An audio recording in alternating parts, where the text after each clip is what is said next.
सबसे बड़ा नीच कौन है?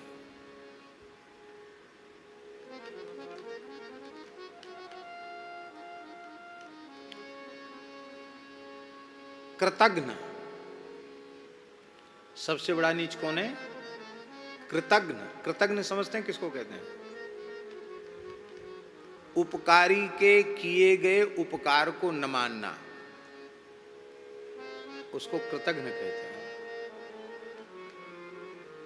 कृतघ्न व्यक्ति ही सबसे भारी नीच है।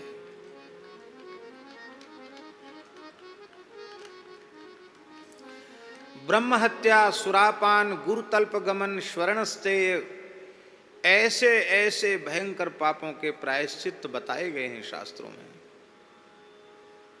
पर कृतघ्नता का प्रायश्चित नहीं है। कृतघ्ने नास्ति निष्कृति ही, कृतघ्न की निष्कृति नहीं है।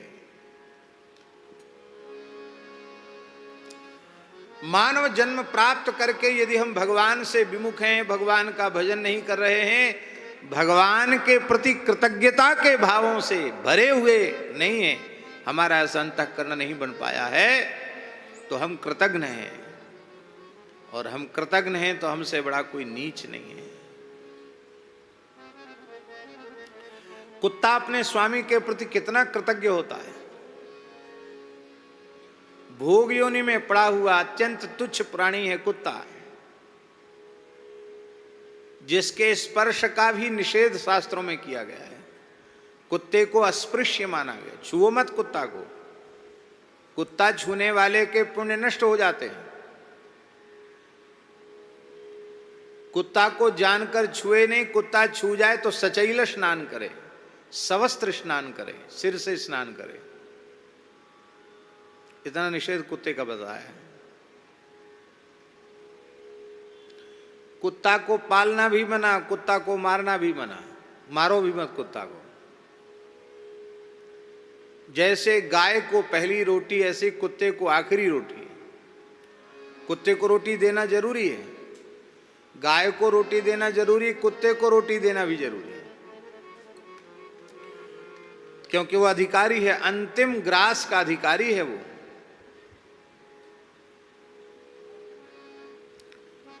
जो कुत्ते को टुकड़ा नहीं देते, गरुड़ पुराण में लिखा है, वे मरने के बाद नरक जाते हैं।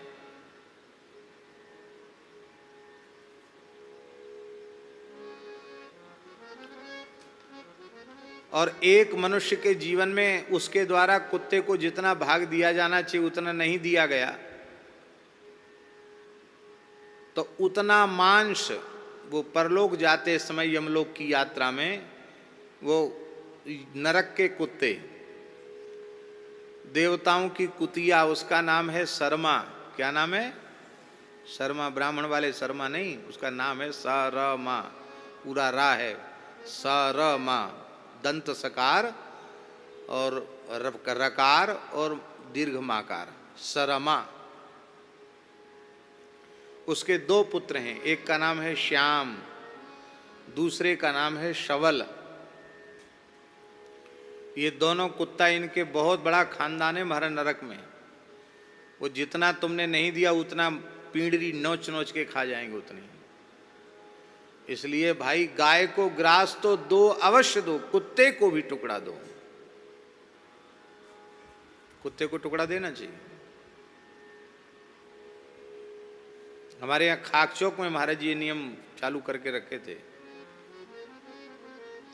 गाय को तो कोई मिलता ही था, पर आखिरी आटा जब बचता तो कम से कम पाव भर आटे का एक रोट। कितना? पाव भर आटे का एक रोट। वो अंतिम में जो लंगड़ पर जिसको सेक के उतारते थे, लंगड़ उसके सहित उतारते थे, वो आखिरी रोट होता था। कम से कम पाव भर, पाव डेढ़ पाव आटे का एक रोट, वो कुत्ते का रोट होता था। और महाराज जी बहुत हिसाब से बनवाते थे। और कई बार विद्यार्थियों को भूख लगती थी तो कुत्ता वाला भी खा जाते थे। एक कुत्ते का डाल दो, रात में डलता था कुत्ते को, कुत्ते का डालो, कुत्ते का आखिरी रोट कुत्ते का। तो कई बार तो झूठ बोल देते, हाँ महाराज जी डाल दिया, डाल दिया, ने का टुकड़ा डाल देते। है तेरी जरे तेरी, कुत्ता का भी खा गए, अरे राम राम कुत्ते का भी खा गए, ऐसे बोलते।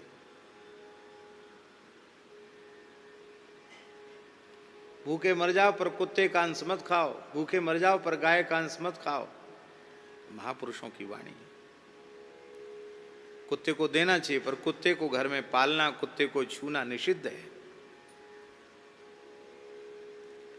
कितना अद्भुत धर्म है हमारा सनातन धर्म। सबके प्रति उपकार, सबके हित की भावना हमारे यहाँ है।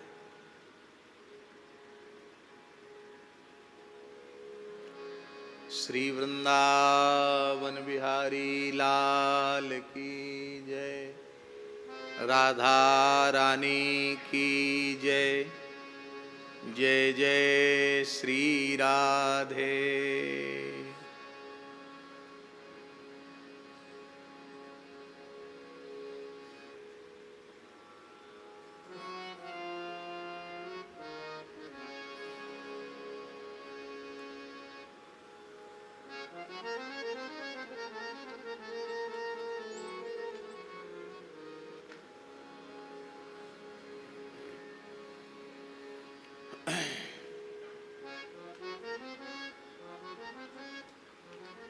देखो बरसाने की श्री जी की कृपा बाबा के माध्यम से हो गई है।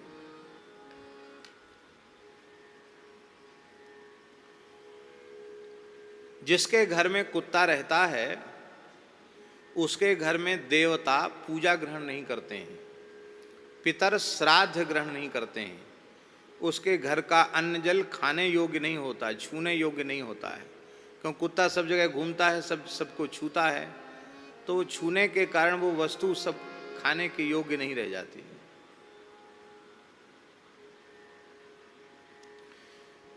क्रोधवश नाम के राक्षस उस व्यक्ति के सारे पुण्यों का अपहरण कर लेते हैं, महाभारत में लिखा है। ये तो ठीक है, पर शून्य चैव स्वपाके च पंडिता समदर्शिनः, यह शास्त्र की दृष्टि होने पर भी कुत्ते में भी हम परमात्मा का दर्शन करते हैं, कुत्ते को भी टुकड़ा देते हैं, कुत्ते का भी आदर करते हैं, कुत्ते का तिरस्कार नहीं करते, कुत्ते को मारते नहीं हैं। पता नहीं कौन से पाप कर्म का भोग करने के लिए वो उस योनि में गया, अब तुम उसको मारोगे तो तुमको भी उसी योनि में जाना पड़ेगा और वह तुम्हारा बदला चुकाएगा। तुमने उसे मारा तो वो तुम्हें भी मारेगा। इसलिए पुरानी कहावत है, कुत्ता पाले सो कुत्ता, कुत्ता मारे सो कुत्ता। कुत्ता पालो ही मत, कुत्ता को मारो ही मत।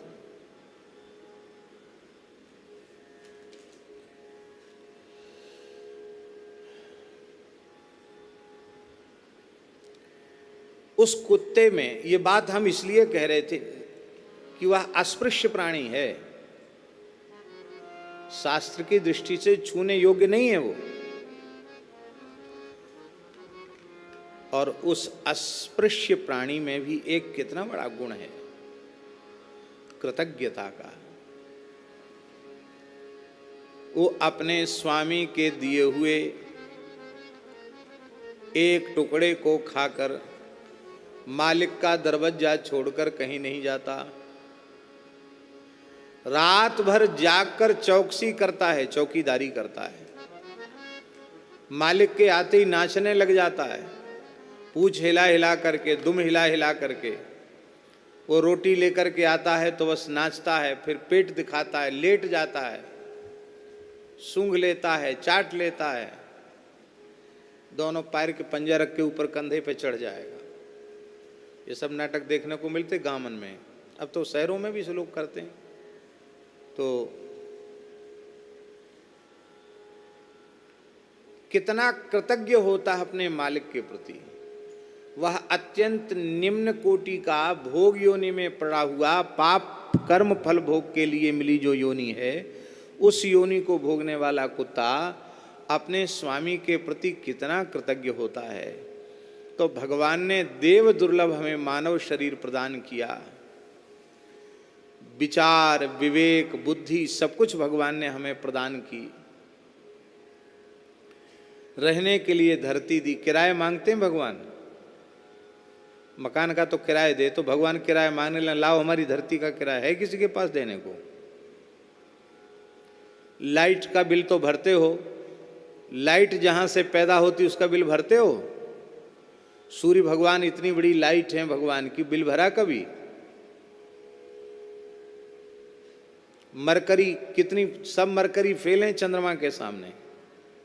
चंद्रमा का बिल भरते हो? हवा का बिल भरते हो? पानी का बिल भरते हो? और वाटर टैक्स देते हो, लेकिन पानी जिसने बनाया उसका टैक्स देते हो? अन्य जिसने बनाया उसका टैक्स देते हो? हमसे लिया किया, और हमसे लिया क्या और हमको दिया क्या नहीं? सब कुछ दे दिया, लिया कुछ भी नहीं बदले में। ऐसा निरंतर उपकार करने वाला स्वामी,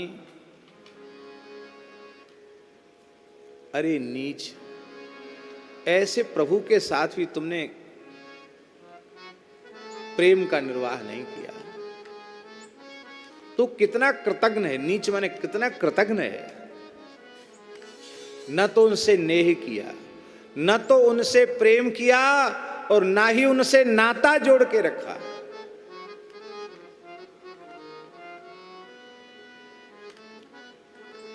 कुत्ते को अपने मालिक के प्रति जैसी कृतज्ञता होती है, ऐसी कृतज्ञता का भाव भी भगवान के प्रति हमारे हृदय में उदित हो जाए तो महाराज जी ये बात बिल्कुल पक्की है, भगवान प्रत्यक्ष हो जाएंगे। पर इतनी भी कृतज्ञता का भाव हमारे हृदय में नहीं आता।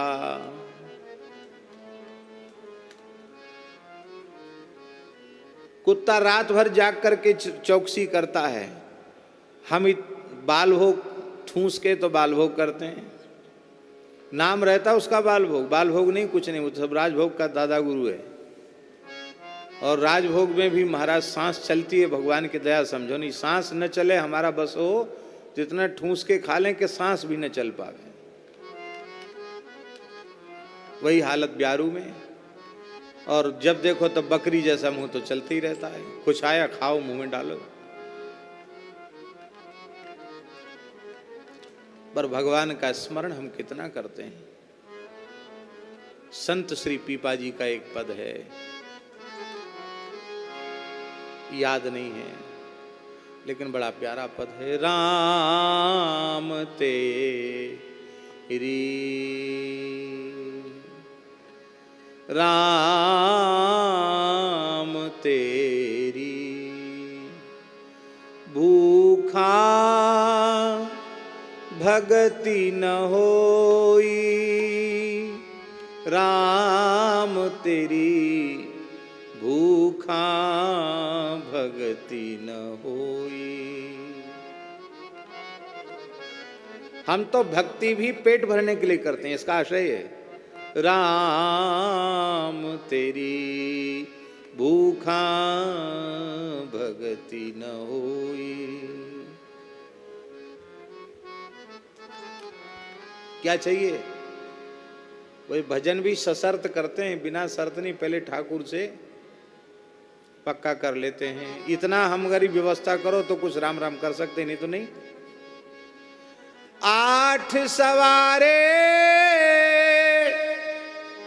8 अवारे, 16 दे गोपाला, इतने में जो एक घटे तो ये ले थारी माला, इतने में जो एक घटे तो ये ले थारी माला, राम तेरी भूखा भगति न होई।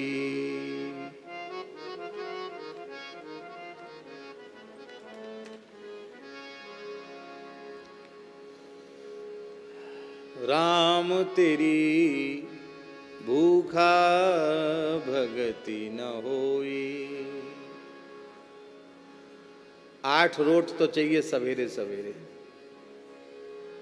सुन लिया? बाद में माला फेरना। 8 रोटी पहले खाओ सवेरे, 8 रोटी चाहिए, वो छोटी पतली वाली नहीं, जो छोटी रोटी होती ना, बहुत छोटी, इतनी इतनी सी लोई की, उसको बुंदेलखंड में एक नाम है मांस मारनू। क्या नाम है? मांस मारनू। मांस माने मनुष्य को मार देने वाली। 2 भाई थे ब्राह्मण, सच्ची घटना है। 2 भाई थे ब्राह्मण, बुंदेलखंड की बात है। तो उसमें से बड़े भाई का तो विवाह हुआ नहीं था।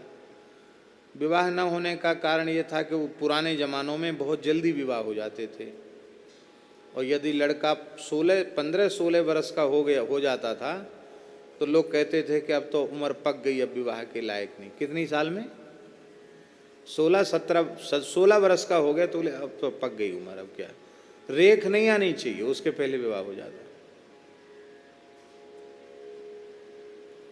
तो बेचारे उनका तो थोड़े परिपक्व हो गए, 16-17 के हो गए होंगे, उनका ब्याह हुआ नहीं, छोटे वाले भाई का हो गया।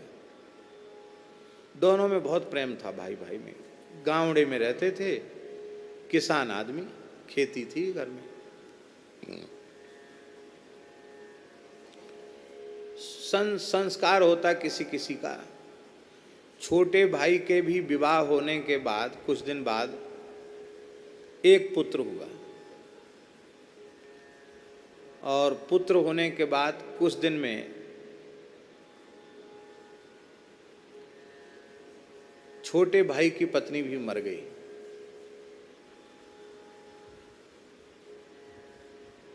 अब घर में 3 बचे, एक तो उस बच्चे के ताऊ जी, एक उसके पिताजी, एक वो बच्चा स्वयं। पत्नी मर गई छोटे वालों की भी। 7-8 साल का था बच्चा तब मरी, तो पालने पोसने की कोई बात नहीं थी, पला पुसा बालक था। तो फिर दोनों भाइयों ने विचार विमर्श किया कि भाई इसको, हम लोग तो ज़्यादा पढ़े लिखे नहीं, पर इस बच्चे को पढ़ाना चाहिए।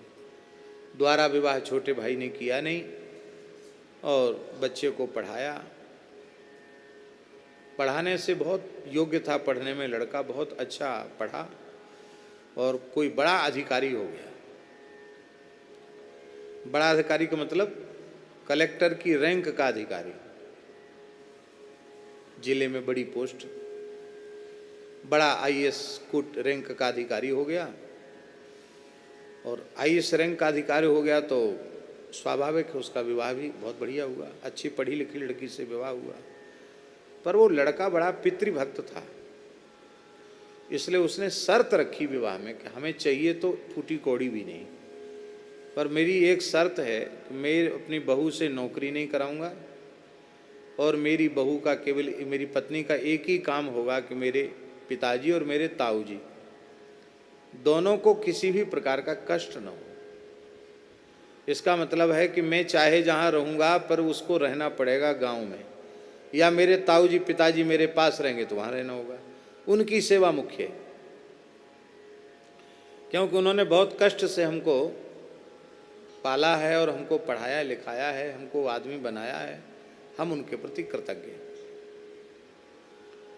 कन्या भी बहुत अच्छे घर की थी, भले घर की थी। और ये भी हुआ कि भाई कुछ दिन बाद तो दोनों, इसके मतलब बच्चे के पिताजी ताऊजी भी जहाँ वो रहेंगे वहाँ चले जाएंगे, यहाँ गांव में क्या करेंगे रह करके। पर उनका बचपन गांव में ही बीता था, तो गौ सेवा घर में थी, गाय के बिना और दूध दही घी के बिना उनका मन नहीं लगे। गाँवड़े का वातावरण अच्छा होता है, गांव की जैसी प्रसन्नता खुलापन कहीं होता नहीं। हमको भी गांव में अच्छा लगता है, शहर में हमको अच्छा नहीं लगता, गांव में अच्छा लगता। अब तो जमाना बदल गया, नहीं गांव में 14-15 साल तक के लड़के तो नंगे घूमते रहते थे। हाँ, कूद कूद नंगे नंगे नहाते सब नदी में, जब तालाब में सब।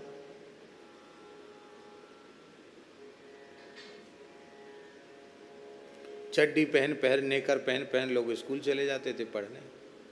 घुटन्ना, यहाँ तक का घुटन्ना पहन के, नाड़ा लटक रहा हो, नाक पहुँचते जा रहे हैं, स्लेट बत्ती लेके जा रहे हैं। बड़े अच्छे होते हैं गांव के लोग, ज़्यादा उनमें कोई छल कपट तो होता नहीं, प्रसन्न रहते हैं। अब तो टीवी ने सब बिगाड़ दिया, सब शान शौकत में सब बर्बाद हो रहे हैं। शान शौकत पहले थी नहीं। बाजार से खरीद के कोई तेल लगाता था गांव में? तिल का तेल भी घर में हो जाता, उसको कहते थे मीठो, मीठो तेल। और सरसों का तेल, उसको कड़ुआ तेल। डार में रख दे, चपिया में, मीठो तेल, करौ तेल। और लोगों में विवेक था, कड़ुआ तेल किस दिन लगाना है, मीठा तेल किस दिन लगाना है, ये भी विवेक लोगों में था। सपर के आए, नहा के आए और डार में खोली, डार की चपिया में हाथ भोरा, निचुर रहा तेल, बस। ऐसी बढ़िया जीवनी गांव की। तो गांव में जो खुलापन होता है, चाहे जैसे घूम आओ, चाहे बनियान पहन के घूम आओ, चाहे उघारे घूम आओ। और शहर में आप बिना कुर्ता बिना बनियान के घूमने जाओ तो 10 लोग कहेंगे क्या पागल हो गए हो क्या, क्या कपड़े नहीं है तुम्हारे पास पहने? वहाँ कोई नहीं पूछेगा तुम्हारे पास कपड़े हैं कि नहीं। अरे मन है, गर्मी लग रही, खुले घूम रहे हैं, क्या परेशानी, तुम्हें क्या तकलीफ हो रही है? आज भी भारत स्वतंत्र है, ये अनुभूति शहर में नहीं। भारत स्वतंत्र है, ये अनुभूति गांव में होती है। गांव भी ऐसा गांव हो जहां रोड वोड न बना हो, बस और रेल न पहुंची, वो शुद्ध गांव। ऐसे गांव में अनुभूति होती है कि भारत स्वतंत्र है। तो वो गांव में रहते थे। उनके पुत्र ने बहुत आग्रह किया कि पिताजी अब तो वहां चलो। बोले नहीं भैया, हम तो देखे आए, घूमे आए। और बोले कुर्सी पे लटका देते हैं, नीचे बैठने नहीं देते। अपने गांव में चाहे जहाँ बैठ जाओ, चाहे जहाँ खड़े हो, चाहे जहाँ लेट जाओ। यहाँ तुम्हारे यहाँ बड़ा प्रतिबंध रहता है, इसलिए हमारे रुचता नहीं। हमारे तो गांव ही अच्छा, अपने गैया का ताज़ा दूध और बढ़िया छाछ मठा और बढ़िया दही घी घर का हो जाता है, बढ़िया खेत, घर की साग सब्जी, इतना शुद्ध खाना पीना। हम तो भैया घर नहीं छोड़ सकते, घर में ही रहेंगे। तब उसने बहू को अपनी समझा बुझा दिया और बहू ने प्रेम से रसोई बनाना शुरू किया। अब वो बहुत पढ़ी लिखे घर की थी, तो रसोई तो बहुत अच्छी बनावे, और रोटी बनावे इतनी सी लोई ले और इतनी बड़ी बड़ी फुलकियाँ बनावे, ऐसे गुब्बारे सी फूल जाए, ऐसी चिपिया से पकड़ के डाल जाए। अब वो बेचारे खेत में काम करने वाले, उनको एक ग्रास भी न हो एक रोटी का। एक रोटी ऐसी डुबा में पक कप से खा ले। अब गांव में तो ऐसा होता है, रसोई बन के तैयार हो जाती, बाद में परोसा जाता है। और शहरों में ऐसा होता है कि गरम गरम परोसते हैं, अब प्रतीक्षा करो। तो दोनों भाइयों की खुराक इतनी घट गई, बाद में वो 10-5 बार लावे, फिर उसको भी शर्म आवे, कितना खाते हैं बताओ, 10 खा गए। तो कहती दादाजी और लाएं।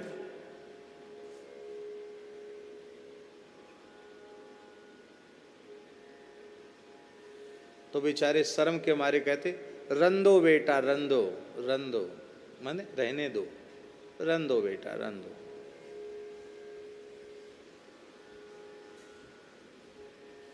अब वो महीना भर जैसे तैसे बीता। जैसी छुट्टी लगी तो पुत्र आया, वो कहीं दूसरे जिले में था। आया, आ करके बड़ा प्रसन्नता हुई घर में। कहो आपकी बहू ठीक से सेवा तो कर रही है? अरे बोले महाराज क्या कहना, घर में तो ऐसे गुलदस्ता आ गए, क्या क्या कहना, बहुत अच्छा हो गया, बहुत बढ़िया हो गया। पर एक शिकायत है। क्या? बोले जा जो मोड़ी आई ना अच्छे घर से, मांस मारनू रोटी बनाऊ। माने मांस, मनुष्य का पेट तो भरेगा नहीं तो आदमी मर जाएगा। मांस मारनू रोटी बनाऊ, ना तो खेत पे काम कर सकें ना कहीं घूम सकें। देखो हम 2 भैया कमजोर रह गए, या तो हम अब बुढ़ापे में अलग अलग हो जाएं, सो जे खाएं मांस मारनू रोटी, हम तो नहीं खाएं, हम तो अपने टिक्कर ठोकें और खाएं, रोट बना लेंगे खा लेंगे।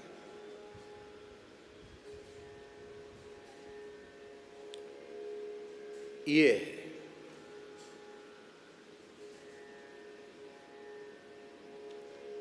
खाने वाले को भी संकोच हो जाता है। तो पीपा जी महाराज करे 8 सवारे, वो बांस मारनो रोटी नहीं, छोटी छोटी वाली, बड़े बड़े रोट टिक्कड़, 8 सवारे और 8 अवारे। अवारे माने सवेरे जल्दी खा लेते हैं और शाम को भी जल्दी खा लेते हैं। गांव में 4-5 बजे ब्यारू हो गई, 5-6 बजे। तो अवारे माने अपराह्न में 8, कितनी हो गई? 16। रात को अपना 1.5 सेर दूध पी गए। तो 8 सवारे 8 अवारे, 16 दे गोपाला। गोपाल जी भजन तब करेंगे, पहले पक्की लिखा पढ़ी करो। 16 रोट चाहिए हमको रोज। और इनमें तेजो एक घटे तो ये ले थारी माला। राम तेरी भूखा भगति न होई, संत पीपा जी का पद है। राम तेरी भूखा भगति न होई। एक कुआं खुद रहा था, तो कुआं खुदने में गहराई जब हो जाती तो बड़ी सावधानी से खोदना पड़ता, कहीं ऊपर का नीचे न चला जाए, भीतर से वो ना हो जाए, कगार ना आ जाए। तो बोले भैया गहराई तो इतने है गई, पानी तो निकाद निकरो जा, अच्छी झीर तो कोई निकरी नहीं, और गहरो खोदने पड़ो, कहीं ऊपर ते कछु दुर्घटना न घट जाए। क्या करें, कैसे खोदें, चर्चा चल रहे थे। एक व्यक्ति आया राहगीर, अरे बोले कितने कुआं हमने खोदे, कितने बनाए, और यूं त्यों बड़े बड़े इतिहास सुनाए उसने। भैया यहाँ की हुनर है, यहाँ के हाथ में कछु करामत होगी, इतने झिर निकल आवे पानी की। झिर जानते ना, पानी की स्रोत निकल आना। तो बोले पहले भैया इसको भोजन तो कराओ। और तो क्या दे सकते हैं, राहगीर है, भोजन कराओ। तो तमाम मजदूर थे खोदने वाले, 4-6 थे, और सब ने एक एक रोट उनको दिया, खा लिया। और मांगे तो और दिया, तो और ले लिया। मोटे मोटे रोट 16 खा गया वो। कितने? झन्नाटेदार मिर्चा की चटनी और गुड़ और मोटे मोटे रोट 16 खा गया। 16 रोट खा के 1 लोटा पानी पिया। बोले हाँ अब हम लोग तो जो है देखेंगे, आप हमारी सहायता लो, आप कुआं में उतरो। क्यों कुआं में क्यों उतरे? बोले आप बता रहे थे ना, अब हम लोगों को समझ में नहीं आ रहा कैसे नीचे तक खोदें, स्रोत निकालना है, उतरो कुआं में। तो उसने कहा 16 रोटी खाऊं, ये तो मेरी खुराक है, या में कौन सा हमने ज्यादा खाई लियो। 16 रोटी खाऊं भरोसो राम को, और मेरे बस की नाय धसो कोई गाम को। ब्रज की कहावत है, मेरे बस की नाय धसो कोई गाम को, और बस अपना पिछोरिया डाली कंधा पे और 9-2-11। ये उन लोगों के लिए कहा जाता जो खाते तो खूब हैं, सेवा बिल्कुल नहीं करते हैं, सेवा में कन्नी काटते हैं। ऐसे लोगों के लिए कहावत कह रही, भैया ये तो वही आदमी है, 16 रोटी खाऊं भरोसो राम को, और मेरे बस की नाय धसो कोई गाम को। कोई गाम को धसया में, हम नाय धसे वाले भैया, हम तो चले।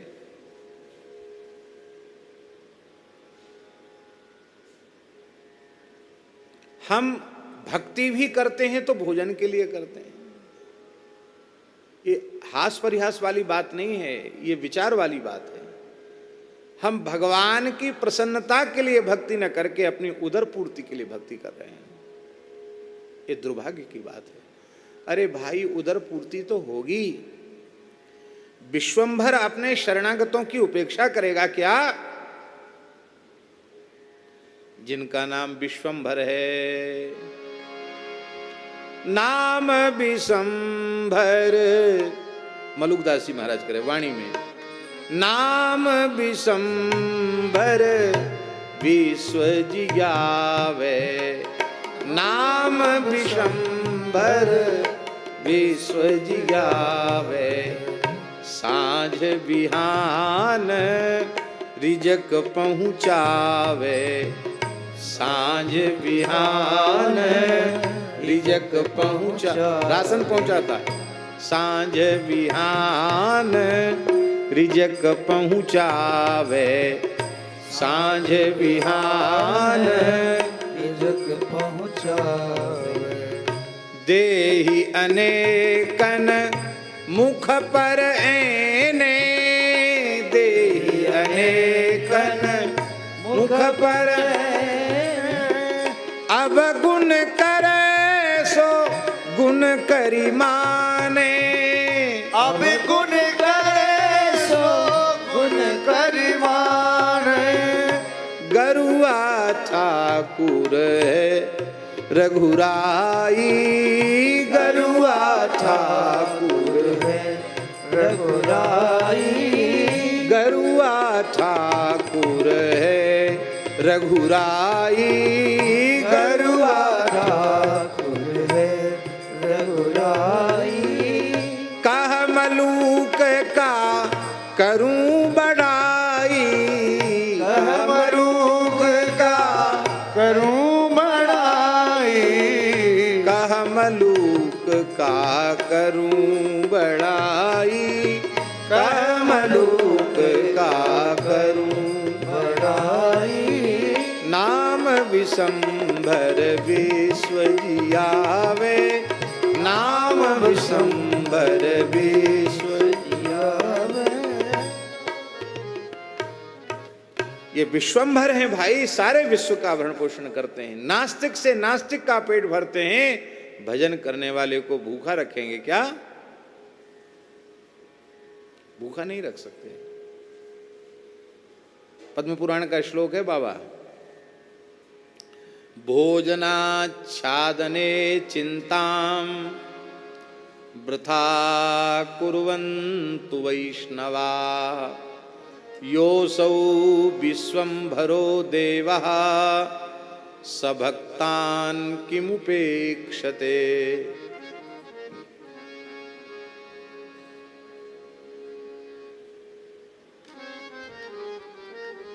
भोजन की और वस्त्र की और भी जो कुछ अत्यंत आवश्यक सामग्री, उसकी चिंता वैष्णव को नहीं करनी चाहिए, क्योंकि जो भगवान विश्वंभर हैं वे अपने भक्तों की उपेक्षा कर देंगे क्या? अभी कुछ दिन पूर्व की घटी हुई घटना हम आपको सुना रहे हैं। यह घटना हम इसलिए सुना रहे हैं कि जिसमें आपका विश्वास दृढ़ हो गए। एक ब्राह्मण बालक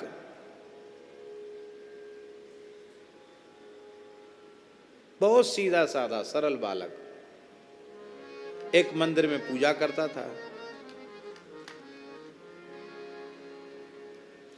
वो वस्तुतः इतना सीधा बालक कि वो संसार के व्यवहार के योग्य नहीं था, और बाप चाहता था कि जबरदस्ती उसका ब्याह कर दो, संसार में फंसाना। वो फंसना नहीं चाहता था, तो उसके पिता ने उसको मार पीट के भगा दिया। कुछ नहीं, ना कोई सामान, कुछ नहीं, सामान सट्टा कुछ नहीं, ऐसे ही निकाल दिया, भग गया बेचारा। अब इतना सीधा साधा आदमी को कहाँ जाएगा, कैसे गुजारा होगा, क्या करेगा, कैसे करेगा, समस्या है कि नहीं? मंदिर में कुछ लोग दर्शन करने आते थे, उन्हीं का सौहार्द था। अरे भाई पुजारी बहुत सीधा, बहुत सीधा, बहुत सीधा है। उसकी सिधाई के नाम पे बिना कोई परिचय के, बिना कुछ समस्या के, उन लोगों ने ही ब्रज में एक जगह छोटी सी 100-200 गज जगह खरीद ली। खरीद करके 2-3 कमरे भी बना दिए, और कमरे बना के उसको चाबी दे दी। वो घबरा मार, कैसे चाबी? बोले ये चाबी है, ये कमरा है, आप सीधे साधे आदमी कहाँ भटकोगे। अब लोग जीवन भर बाबा जी बन के भीख मांगते हैं, प्रयास करते हैं कि हमारा कमरा बन जाए, हमारी ज़मीन खरीद, फिर भी नहीं हो पाता। और वो बेचारा किसी के सामने हाथ नहीं फैलाया, सीधे के भगवान होते हैं, प्रत्यक्ष भगवान ने चमत्कार करके दिखा दिया।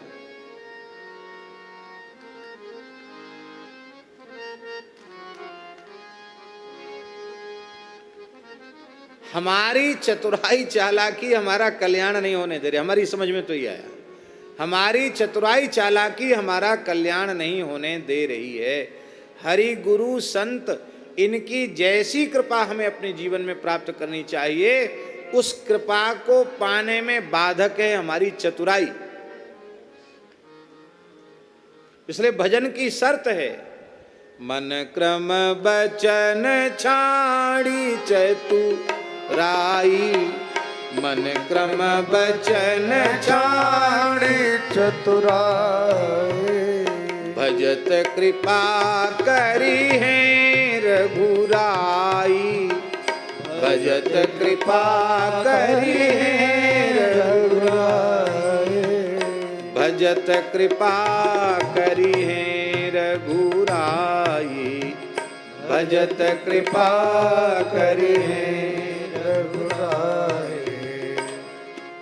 आप भगवान के होके तो देखो, हो सकता है 24 घंटे धन के पीछे पड़े रहने वाले, कमाने वाले भूखे सो जाएं, पर ठाकुर जी के सहारे मस्त रहने वाले लोग अपनी इच्छा से भले भूखे रह जाएं, ठाकुर जी कभी उनको भूखा नहीं रखते।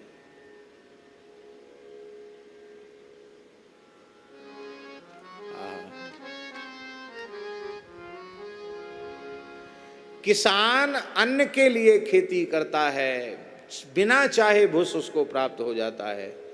ऐसे ही भगवान की प्रसन्नता के लिए हम भजन करें। शरीर के व्यवहार की वस्तु तो जिसने शरीर दिया वो अपने आप जुटाएगा। बरसाने के बाबा बैठे हैं, आपको अब तक कभी अपने जीवन में अपने लिए चिंता करनी पड़ी?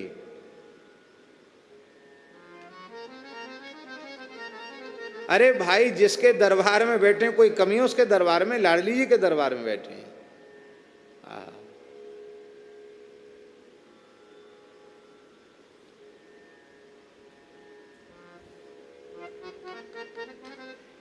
एक कुत्ते को इतनी कृतज्ञता अपने स्वामी के प्रति है, तो विवेक विचारवान मनुष्य को कितनी कृतज्ञता होनी चाहिए।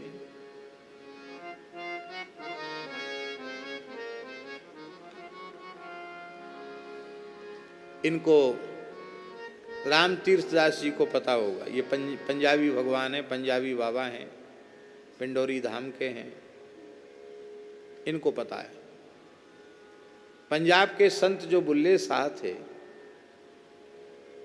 उनका एक पद बक्सर वाले मामा जी कहते थे, पंजाबी में है, वो हमें याद नहीं है, उसका भाव है कि बुल्ले शाह कहते हैं कि बाजी तो तुझे जीतनी चाहिए थी, पर तू बाजी हार गया और बाजी ले गए कुत्ते। क्या है? हैं? हाँ, उठ बुल्ल्या रूठा यार मना ले, है? बाजी ले गए कुत्ते। हाँ, उठ, हाँ, उठ बुल्ल्या चल यार मना ले। अरे बुल्ल्या उठ, बुल्ले शाह नाम, उठ बुल्ल्या चल यार। और मामा जी कहते रूठा यार मना ले, रूठे यार को मना ले। परमात्मा रूठ गया है, रूठा यार मना ले, नहीं तो बाजी ले गए कुत्ते, कुत्ते बाजी ले जाएंगे। दक्षिण भारत में सज्जन जी एक रामानुज संप्रदाय के आचार्य थे, बहुत उच्च कोटि के महापुरुष थे, श्री स्वामी लक्ष्मी नारायणाचार्य जी महाराज। एक मठ के अधिपति थे, जगतगुरु पद पर प्रतिष्ठित थे, लाखों शिष्य थे, उनके अनुयायी थे, और स्वयं बहुत बड़े विद्वान थे, बड़े भक्त पुरुष थे। एक बार वे विचार करने लगे कि भगवान इतनी कृपा करुणा हमारे ऊपर कर रहे हैं और हम भगवान के लिए क्या कर रहे हैं। तो उनको लगा कि हम तो भारी कृतज्ञ हैं, हम कृतज्ञ नहीं हैं। तब उनके मन में आया कि मनुष्य में कैसी कृतज्ञता होनी चाहिए, वो तो हमारे में आई नहीं। अरे कुत्ते की सी भी कृतज्ञता मेरे में आ जाए तो हमारा काम बन जाए।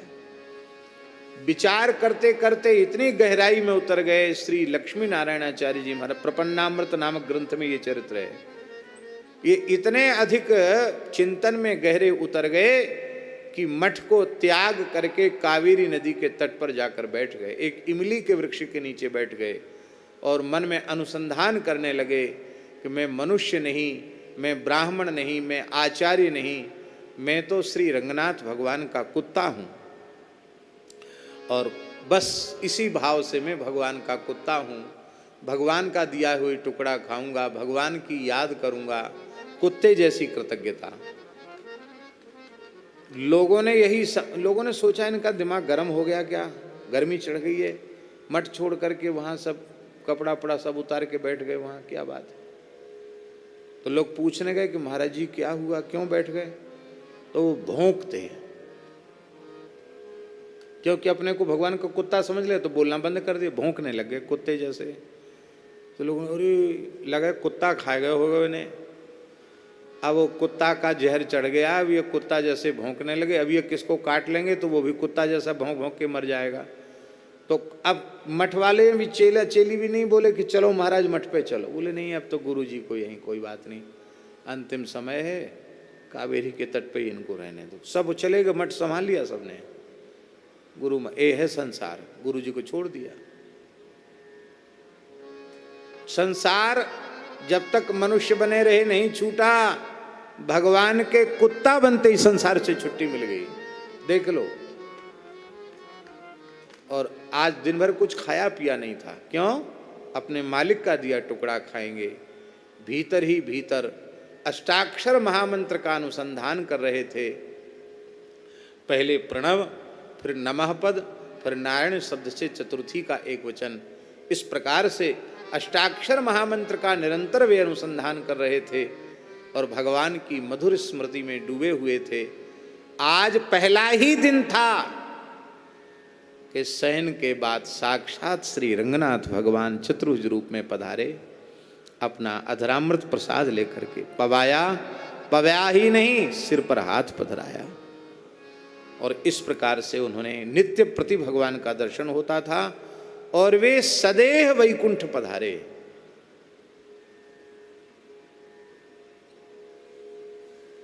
ध्यान में आई बात। कुत्ते के मन में स्वामी के प्रति जैसी भक्ति होती है, ऐसी भक्ति भी भगवान के प्रति हमारी नहीं है।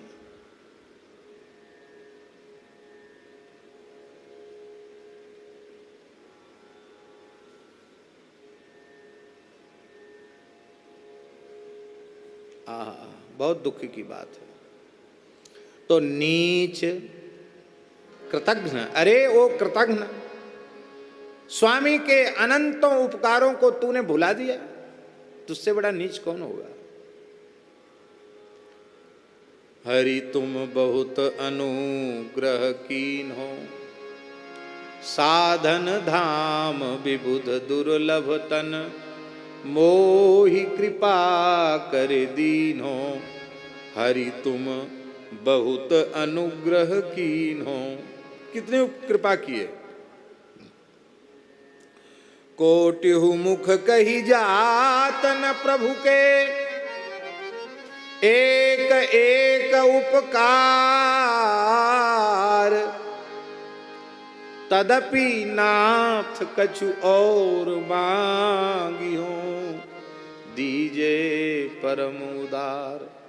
हरि तुम बहुत अनुग्रह कीन्हो।